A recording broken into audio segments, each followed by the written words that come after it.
Quero agradecer ao Consello da Cultura pola súa iniciativa para organizar esta xornada coincidindo co 15 aniversario do pasamento de Lois Tobío, que servirá para afondar e difundir a trayectoria vital e profesional dun dos nosos veciños máis ilustres. Para o Concello de Viveiro é unha honra poder colaborar con estas xornadas e sentirnos partícipes deste acto que debe entenderse, sen lugar a dúbidas, como unha sentida homenaxe.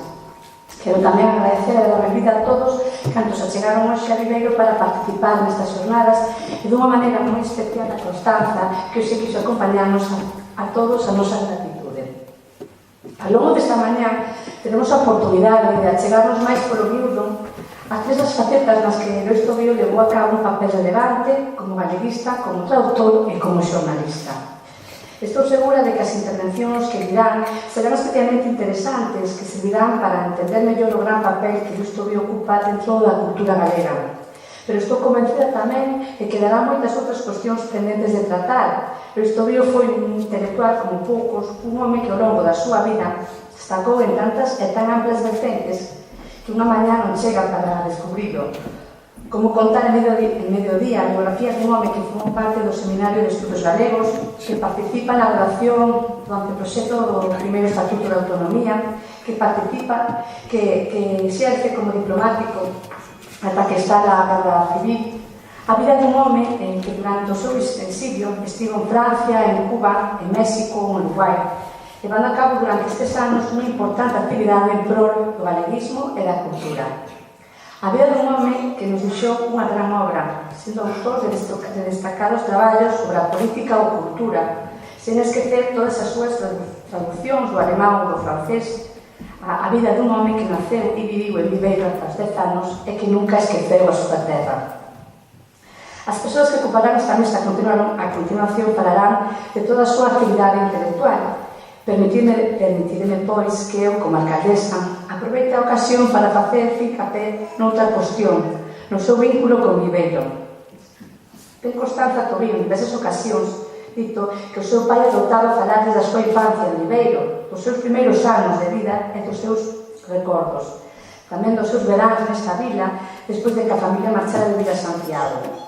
Lois Tobío marchou de Viveiro sendo aínda un neno, ben pequeno, e a vida levouno dun outro lugar. Convertiuse nun dos intelectuais máis destacados do século XX e formou parte de importantes momentos da nosa historia.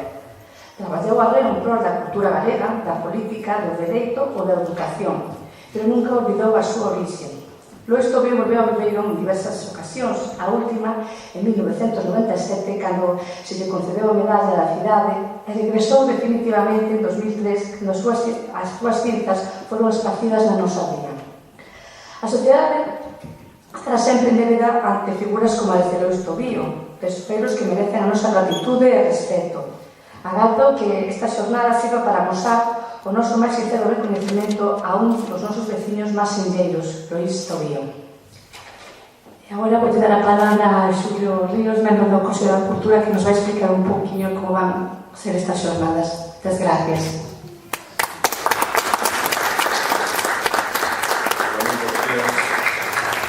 Moitas grazas á alcaldesa María Loureiro pola súa hospitalidade e pola colaboración para a realización destas xornadas. Grazas tamén a Ramón Villares, presidente do Consello da Cultura, tamén a Carlos Nuevo, cronista oficial de Viveiro, e a Constanza Tobío polo seu esforzo para acompañarnos hoxe en día nesta xornada, e grazas a todos por vir e acompañarnos ao longo desta mañá. En 2018 cúmprense 15 anos do falecemento de Lois Tobío, e a verdade é que non quixemos deixar pasar esa data sen máis. Creo que todos os que aquí estamos coincidiremos a hora de sinalar en que Lois Tobío é un referente fundamental da Galicia contemporánea e que precisa moita reivindicación aínda, sobre todo nun país como o noso, con tan pouca e a veces tan mala memoria. Por iso pensamos en armar, en argallar esta xornada para afondar en algúns dos aspectos, en alguna das súas constantes vitais máis destacadas. Obviamente, todos sabemos que Tobío era unha figura moi poliédrica e moi difícil abarcalo todo nunha mañá. Nesta primeira aproximación quisemos afondar nesa dimensión do Tobío galeguista, da súa militancia política, do Tobío traductor e do Tobío xornalista. Obviamente, como decía a propia alcaldesa, Tobío foi tamén profesor, foi investigador, foi diplomático e universalista, e todas esas dimensións merecen unha aproximación fonda e intensa. Por iso, argallamos este programa que xa todos coñecedes, un programa que pretende ser conciso para abordar esas facetas que a mí me parece que son constantes, fundamentais ao longo de toda a súa trayectoria vital, sen presuicio de que máis adiante cuidamos afondar nesas outras dimensións que citei, incluídas coa propia relación con Viveiro, que merecen, como digo, unha reflexión adicional e non menos importante. Contamos para iso con figuras ben coñecedoras da personalidade e da trayectoria de Lois Tobío. Prácticamente todos tiveron a fortuna ou tivemos a fortuna de tratalo, de coñecer a súa calidade humana e persoal, e creo que as súas achegas neste sentido serán de enorme valor para todos nós e vai nos a permitir unha posta en común de alta cualidade alrededor da figura de Lois Tobío. E quixemos facelo ademais en Viveiro, no seu Viveiro natal, no seu Viveiro querido, no seu Viveiro amado. Hai un refrán chinés que di que as árbores poden medrar moi alto, pero as follas caen sempre perto das raíces. E nos quixemos precisamente volver aquí a Viveiro as súas raíces para iniciar ou reiniciar esta andaina de reivindicación da figura de Lois Tobío. Nada máis, moitas grazas, espero que disfrutedes da xornada que, como decía a propia alcaldesa, é unha homenaxe humilde, pero sentida a unha figura tan querida como Lois Tobío. Moitas grazas.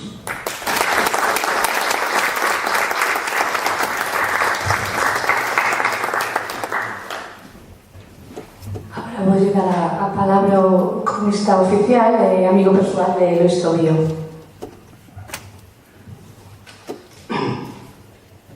Bo día, señora alcaldesa, presidenta do Excelentísimo Concello de Viveiro, dona María Loureiro.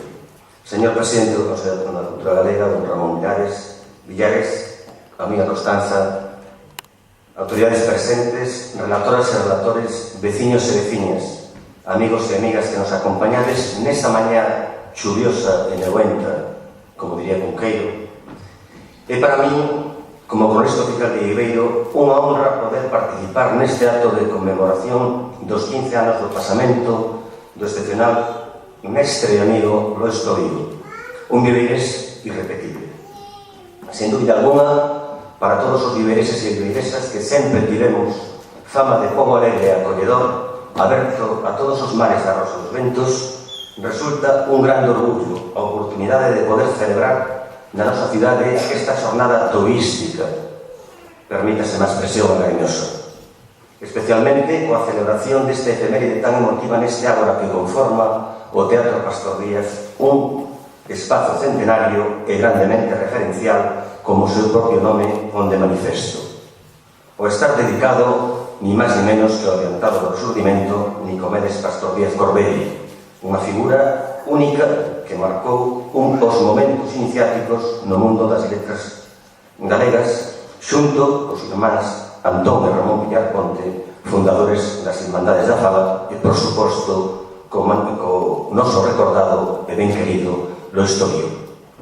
Falar de Lois Tobío é falar dun viveires universal, cosmopolita e viaxeiro, que por distintas circunstancias vitais e de exilio resideu en multitude de cidades, comezando por Viveiro, evidentemente, a nivel natal, Compostela en estudios, e logo Alemanha, curiosamente, non Madrid, ainda que logo finaría en Madrid, elixeu Alemanha porque sabía alemán e porque quería sair dos lindeiros estreitos que marcaban aquela época Madrid.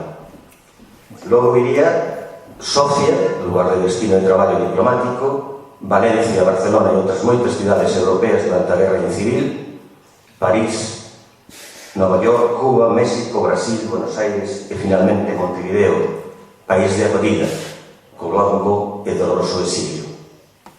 O seu periclo vital está completamente vencellado a moitos dos acontecementos máis relevantes do pasado século XX en Europa. Tobío converteuse nunha testemunha de excepción dos intensos devalares dun tráxico e longo periplo histórico marcado pola Revolución Rusa, así como polas dúas grandes guerras europeas que remataron coas vellas tentacións imperialistas e co nacimento de diversas realidades nacionais. Foi tamén partícipe directo das tensións producidas na República de Weimar, aquela República Democrática dos Traballadores antes da ascensión de Hitler ao poder, da proclamación da Segunda República, dos tráxicos anos da Guerra Civil e, posteriormente, do duro exilio americano, da Guerra Fría e da Transición española.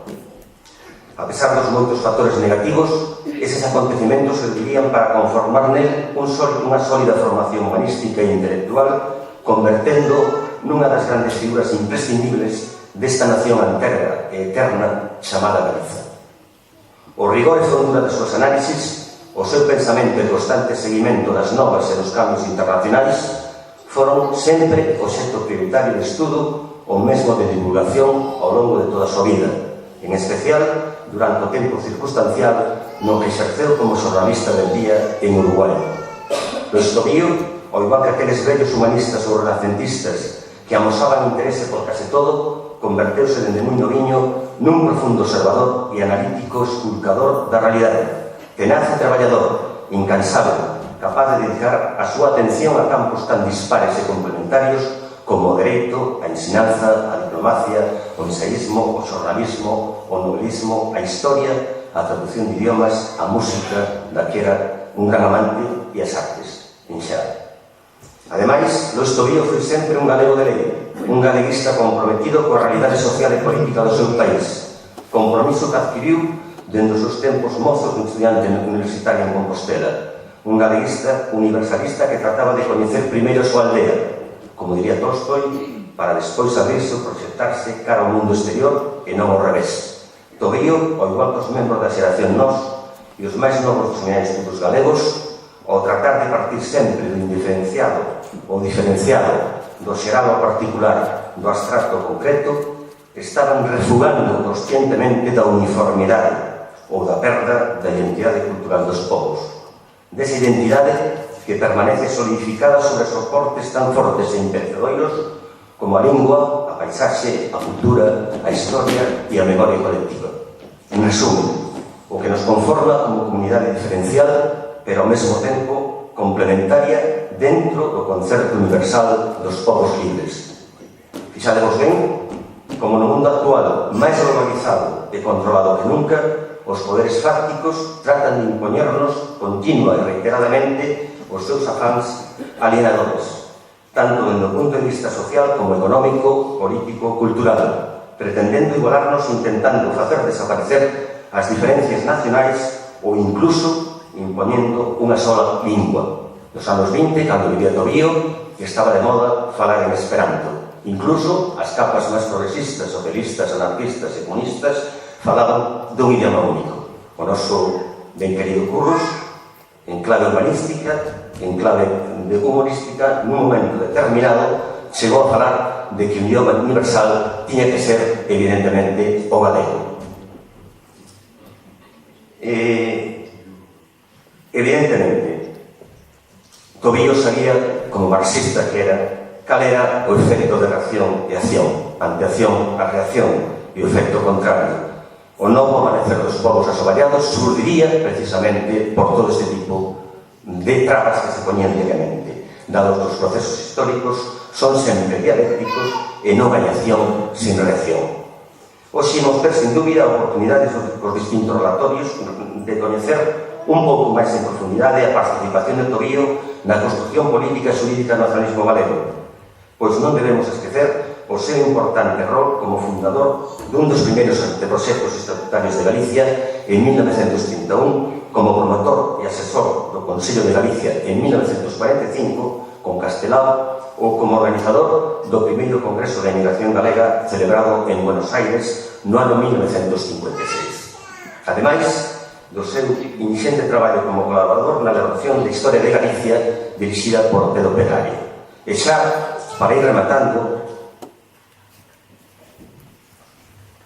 tan só dar unhas leves pinceladas sobre a enorme figura de Lois Tobío dende o ámbito da ética e da amizade, algo tan escaso nestes tempos de corrupción generalizadas, de intrigas e de intereses personalistas. Recordar a Tobío é recordar a unha persoa calada, observadora, estudosa, analítica, reflexiva e mesmo tímida, pero nunca medosa, senón valente, autocrítico, incorruptible, pleno de dignidade e de sapiencia, partidario de ir paso a paso, moi amodiño, como decía él, pero sin pausa, asentando sempre moi ben as bases e concienciando ou convencendo as persoas pola razón. Un Tobío sempre moderno, permanentemente vanguardista, constantemente actualizado, ao que acaían todos os ismos posibles: galeguismo, marxismo, progresismo, ecologismo, universalismo, poliglotismo. Capaz de amar ao seu povo por riba de todas as cousas e tamén aos seus amigos e amigas. E digo todo isto porque tiven o privilexio de ser o seu amigo cando estaba compoñendo esa gran obra autobiográfica e bastante máis que son as décadas de TL. Cantas horas de paseos, charlas, cantares e convivencia na súa compañía durante as vacacións estivais. Que lección de amizade por parte de Lois cando constituímos o Seminario de Estudos Terra de Ibeiro. Vai para 25 anos, seguindo os seus sabios consellos e suxestións. Que grande acerto na elección do nome, a imitación do vello seminario, pero neste caso en clave local. Que mostra de fidelidade por a súa parte, cando non dubidou en alongar as súas vacacións para darnos o respaldo necesario nuns momentos certamente difíciles, social e políticamente. Mesmo aconsellándonos aquelo de nós sós, sen ataduras, sen dependencia alguna, sempre libres. Por se pouco, non só actuou de padriño do recén nacido, sino que convocou ao Esa Díaz Pardo para que, como sempre, acudiu bo e generoso, montándonos unha rompilante exposición inaugural con fondos conservados dos Seminario de Estudios Galegos, do que o propio Lois fora cofundador. Certamente, con mestres como Lois e Isaac, ben poden aparecer nos atallos e nos camiños da vida todos os raposos embollellanos que queiran, porque de verdade vos digo, non han facer a máis mínima mella nos. Moitas gracias.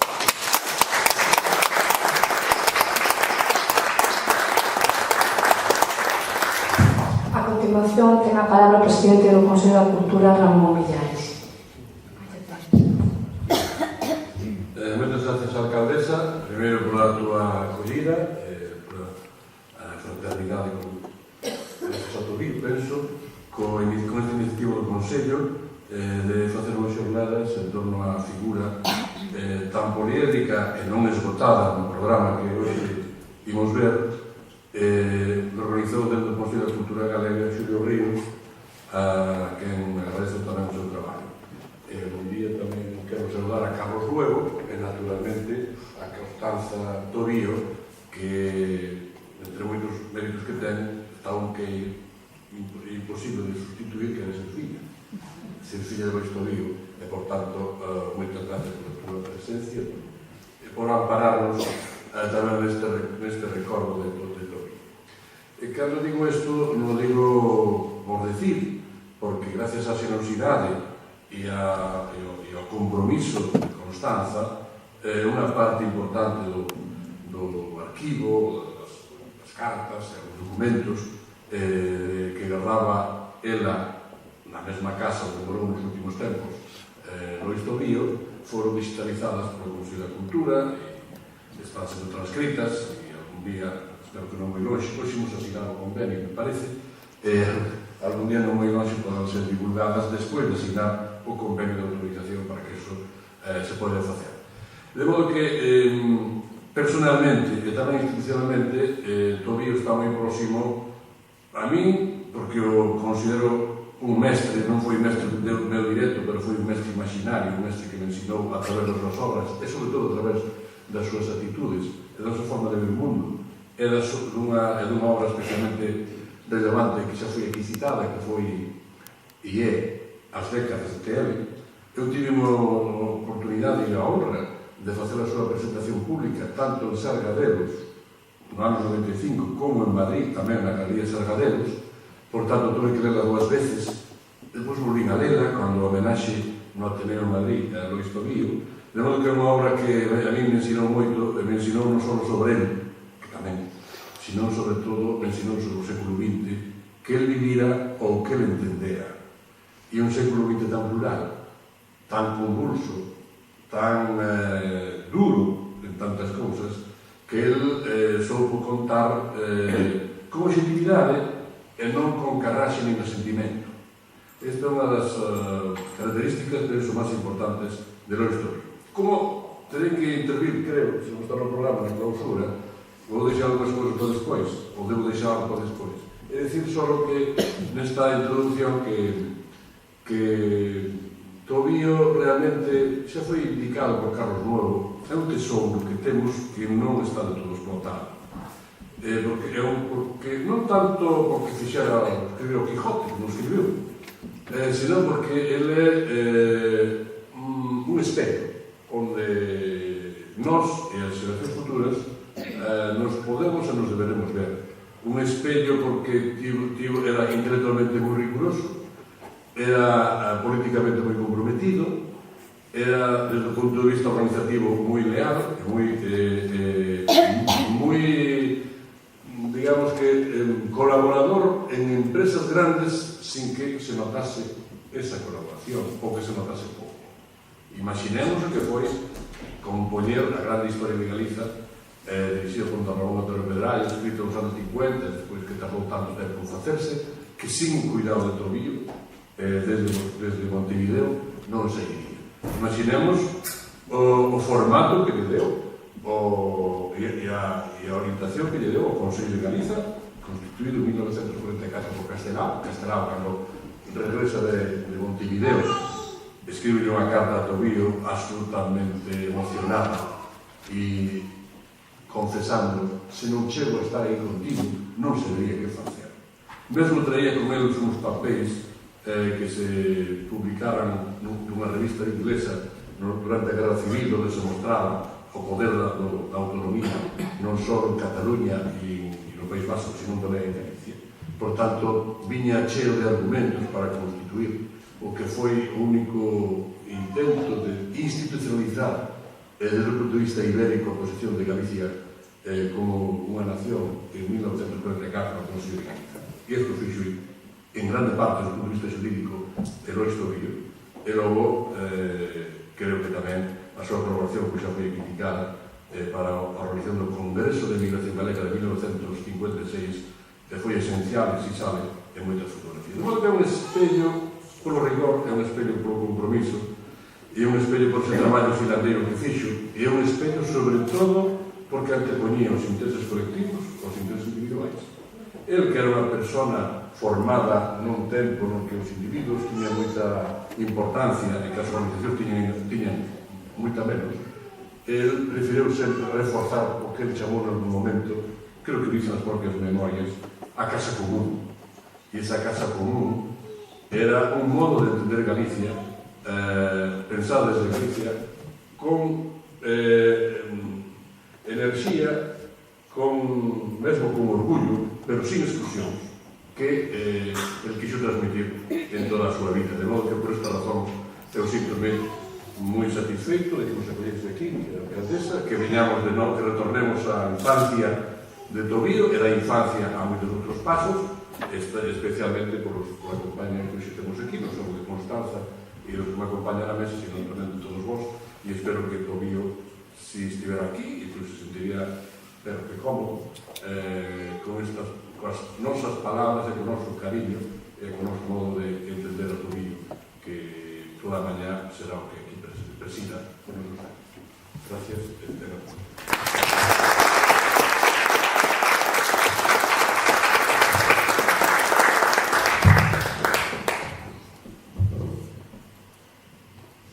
Lois foi un neno feliz en Viveiro. Esta vila mariñeira era para él un mundo maravilloso, como narrou no libro As décadas de TL, e lle escoitei contar tantas veces. Un pequeno universo a súa escala, dende o seu balcón de San Francisco, onde podía ver a ría e os barcos que ían e volvían, ata a praza na que a súa avoa tiña tenda e bar, e o barrio da Pescadería, onde vivían os fillos dos mariñeiros, os seus compañeiros de escola e de xogos. A familia era un mundo de mulleres na que el estaba arrodeado de tías, ademais da avoa e da nai. O lugar da reunión era a cociña, na que se contaban historias de fantasmas e bandoleiros.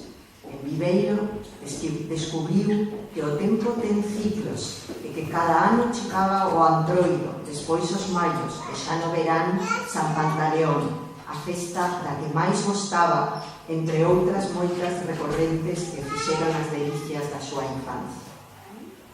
Logo, a vida foille mostrando caras moito menos amables e viviu a dura experiencia da Guerra Civil e o desterro. No frente do Ebro estivo a poucos centímetros de perder a vida cunha bala que cegou a do seu compañeiro. O pasar a Francia, en 1939, entre milleiros de refugiados, puido ver a inhumana acollida da que era obxecto. Despois pasaron 25 anos, ata que puido volver ao seu país, un país que lle custou recoñecer. Con todo, creo que o meirande sufrimento foi durante a guerra, cando ían chegando noticias do que acontecía en Galicia, unha terra martirizada, tantas xentes honradas e leales represaliadas, encarceradas ou fusiladas, mestres, funcionarios, obreiros ou campesiños, tamén alcaldes, como o de Viveiro, Balbino Cerdeiras, amigo de Lois e compañeiro do Partido Galeguista, hoxe recordado no paseo fluvial de Verxeres a Porto Chao. É unha grande satisfacción. Pero a pesar de tanta desventura, a infancia feliz na súa vila natal creo que permaneceu sempre no máis íntimo do meu pai, como un faro de esperanza no ser humano. Lois escribiu unha novela, A Nova Vida, onde aparece unha vila mariñeira, que en realidade é Viveiro. Aparecen nela fidalgos empobrecidos, mozos para os que o único camiño é a emigración, ou mulleres que fan os máis duros traballos, como carrexar sacos de sal entre o porto e os barcos. Lois descríbeas cos pés espidos, subindo e baixando como formigas, extenuadas e sen alento, baixo o peso da súa carga. Viveiro tamén lle ensinou que había vidas injustas e deuse conta de que non lle eran alleas. Meu pai viviu moitos anos, casi 97. Deles só 10 pasounos en Viveiro e pouco máis de 20 en Galicia. Residiu en varios países, como xa se dixo, falou as linguas deses países e algunhas outras. Con máis de 80 anos empezou a aprender gaélico e de cando en cando volvía o latín da súa adolescencia. Con todo, Galicia e a lingua galega non deixaron nunca de ser o elemento constante da súa vida. Poucos foron os momentos nos que non tivera entre mans algunha actividade intelectual, organizativa ou social relacionada con Galicia. Con 15 anos xa se interesaba pola historia local de Viveiro e rebuscaba documentos no arquivo municipal. Con 17 é un dos fundadores do Seminario de Estudos Galegos e en 1931 do Partido Galeguista. Xa no exilio dará forma xurídica, como xa se dixo, o Consello de Galiza por encargo de Castelao. Tamén traballou por Galicia dende a radio, na audición sempre en Galiza, que se emite aínda hoxe, fai 60 anos, dende Montevideo, e encargouse dos traballos de edición de Historia de Galicia de Otero Pedrallo, dirixida por Otero Pedrallo. Dedicou moito tempo a tarefas colectivas que mantiveran viva unha Galicia coa que o franquismo intentou acabar. Desexo agradecer en nome da familia Rubio a alcaldesa de Viveiro, María Loureiro, pola súa hospitalidade o acoller este acto, como a que tivo o seu antecesor Melchor Roel, hai 15 anos cando trouxemos as cinzas de meu pai para esparexelas na ría. Desexo tamén agradecer ao Consello de Cultura Galega, o seu presidente e o seu presidente Ramón Villares a súa generosidade na organización desta xornada. Finalmente, quero agradecer ás e os participantes a súa presenza. Coñeceron ben a meu pai e lle fixeron sentir nos últimos anos da súa vida que a súa dedicación a Galicia tivo un sentido e valeu a pena. Moitas gracias.